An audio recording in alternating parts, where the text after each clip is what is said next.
Monsieur le Président, chers collègues, comme le disait Virginie Lebros à l'instant, l'agriculture biologique n'est pas un simple mode de production comme les autres.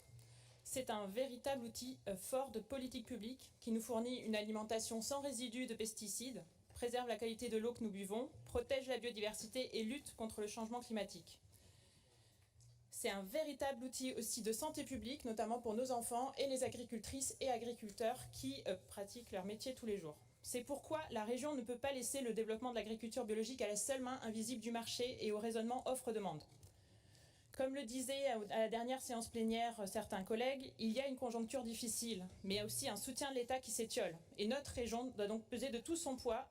La restauration publique est le levier fort de soutien à la bio que nous avons en main. Notre amendement propose donc de réaffecter les CPAE de 3 millions d'euros supplémentaires pour se donner les moyens d'atteindre au plus vite l'objectif de 100% de restauration collective en bio en Nouvelle-Aquitaine, auquel nous pourrions ajouter un objectif réaliste de 75% d'origine régionale. Dans notre amendement, nous précisons les engagements suivants. Tout d'abord, se réunir dès début 2024 avec tous les acteurs bio et agricoles en général pour déterminer différents paliers dans un calendrier pluriannuel réaliste pour atteindre cet objectif.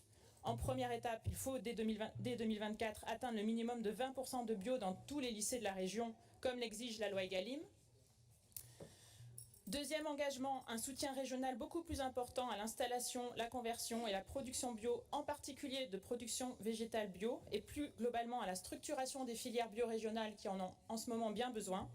Il existe 4 plateformes régionales qui sont prêtes à faciliter la mise en lien de volumes conséquents entre la production et les acheteurs publics, en garantissant des prix équitables et rémunérateurs pour les producteurs bio. Et enfin, troisième engagement, un grand plan d'accompagnement et de formation des acheteurs, des gestionnaires, en particulier dans les lycées, sur les marchés publics, l'allotissement, le potentiel des filières régionales et un soutien plus grand au groupement d'achat. Il s'agit aussi de mieux former, voire étoffer les équipes en cuisine des lycées, de leur fournir l'équipement manquant et de les accompagner pour faire évoluer les menus en raisonnant les coûts, notamment par l'introduction plus large de protéines végétales, qui sont moins chères que les protéines animales. La région peut s'appuyer pour cela sur des exemples. On a des lycées qui sont déjà en avance. Par exemple, le lycée professionnel horticole Le Petit Chadignac à Saintes qui propose déjà plus de 65% de produits bio dans sa cantine. Mettre les moyens, se fixer un calendrier collectif, c'est concrétiser une intention politique forte à la hauteur des enjeux.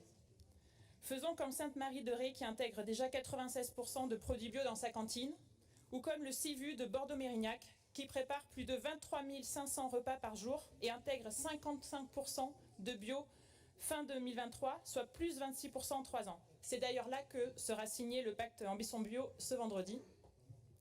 C'est pour toutes cette raison que nous vous proposons donc cet amendement aujourd'hui.